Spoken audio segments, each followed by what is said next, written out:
Hello दोस्तों, मेरे घर में शिव चर्चा हुआ। उसी का कुछ झलक मैं आप लोगों के लिए इसलिए लेकर आई हूँ ताकि आप लोगों को भी सावन के पावन महीना में शिव भक्ति का कुछ पुण्य प्राप्त हो सके। वो कहते हैं ना दोस्तों कि शिव कथा श्रवण करने से भी श्रावण मास के व्रत जैसा लाभ प्राप्त होता है। शिव की चर्चा करना, सुनना और सुनाना बहुत ही पुण्यदायी है।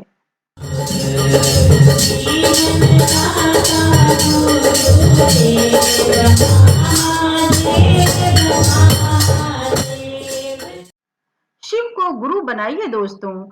शिव तो देवों के देव महादेव हैं।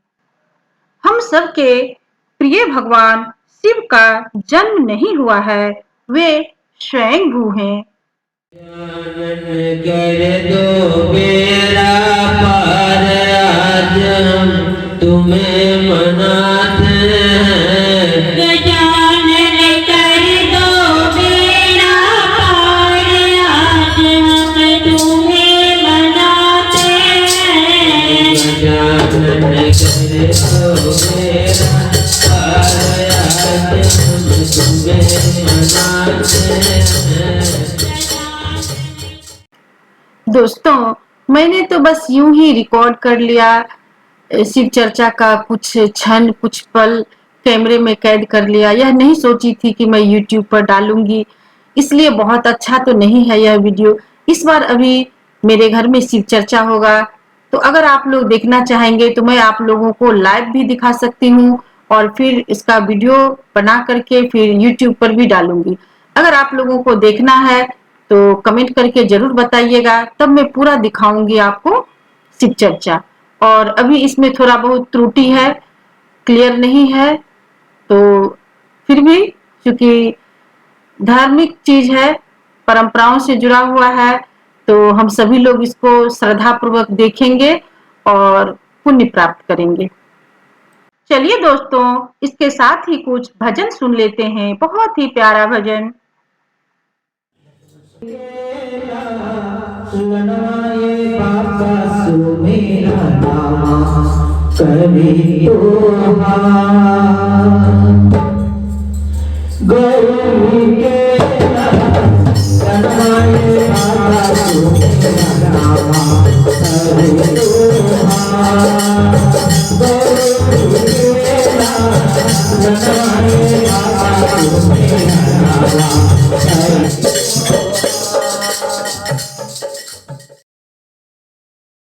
प्यारा भजन के साथ साथ हम लोग शिव चर्चा का कथा भी सुनते जाएंगे।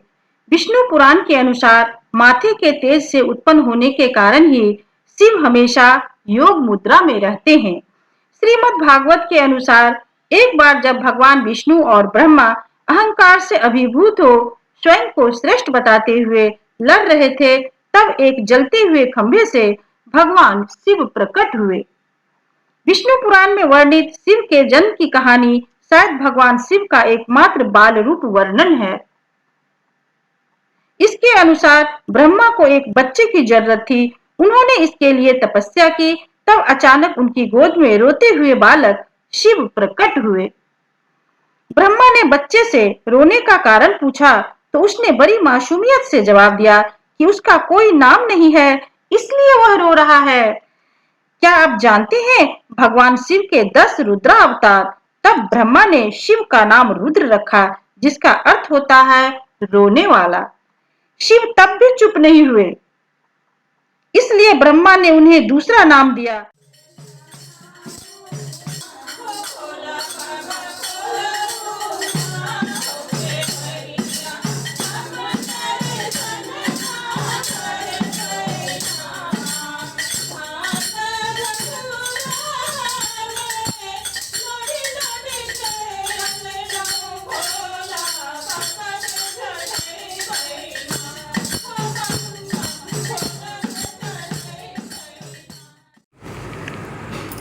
दोस्तों, आज मैं महादेव जी की एक कथा सुना रही हूँ।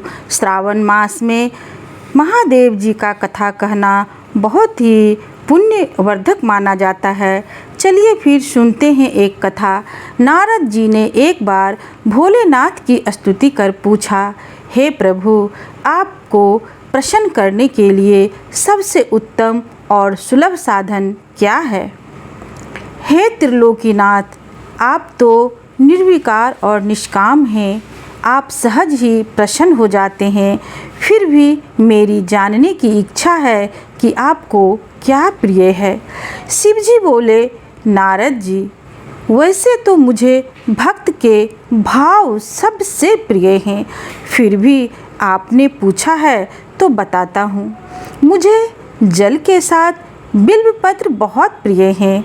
जो अखंड बिल्वपत्र मुझे श्रद्धा से अर्पित करते हैं, मैं उन्हें अपने लोक में स्थान देता हूँ।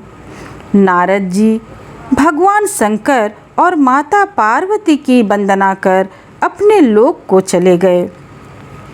उनके जाने के पश्चात माता पार्वती जी ने शिव जी से पूछा, हे प्रभु, मेरी यह जानने की उत्कृष्ट इच्छा हो रही है कि आपको बिल्वपत्र इतने प्रिय क्यों हैं। कृपा करके मेरी जिज्ञासा को शांत करें। शिव जी बोले, हे शिवे, बिल्वपत्र मेरी जटा के समान है। उसका त्रिपत्र यानी 3 पत्ते ऋग्वेद और यजुर्वेद और सामवेद हैं। शाखाएं समस्त शास्त्र का स्वरूप हैं। बिल्व वृक्ष को आप पृथ्वी का कल्प वृक्ष भी समझें, जो ब्रह्मा विष्णु शिव स्वरूप हैं। हे पार्वती, स्वयं महालक्ष्मी जी ने शैल पर्वत पर बिल्व वृक्ष रूप में जन्म लिया था। इस कारण भी बेलपत्र वृक्ष मेरे लिए अति प्रिय हैं। महालक्ष्मी ने बिल्व का रूप धरा। यह सुनकर पार्वती जी कौतूहल में पड़ गई। पार्वती जी ने कौतूहल से उपजी जिज्ञासा को रोक न पाई। उन्होंने पूछा, देवी लक्ष्मी जी ने आखिर बिल्व वृक्ष का रूप क्यों लिया? आप यह कथा विस्तार से मुझे सुनाएं। भोलेनाथ ने देवी पार्वती को कथा सुनानी शुरू की। हे देवी, सतयुग में ज्योति रूप में मेरे अंश रामेश्वर लिंग था। ब्रह्मा आदि देवों में उसका विधिवत पूजन अर्चन किया था। इसका परिणाम यह हुआ कि मेरे अनुग्रह से वाणी देवी सबकी प्रिया हो गई। वह भगवान विष्णु को सतत प्रिय होंगी। मेरे प्रभाव से भगवान केशव के मन में वाग देवी के लिए जितनी प्रीति उपजी हुई, वह स्वयं लक्ष्मी को नहीं भाई। माता लक्ष्मी देवी का श्री हरि के प्रति मन में कुछ दुराव पैदा हो गया। वह चिंतित और रुष्ट होकर चुपचाप परम उत्तम श्री शैल पर्वत पर चली गईं। वहाँ उन्होंने तप करने का निर्णय लिया और उत्तम स्थान का चयन करने लगी।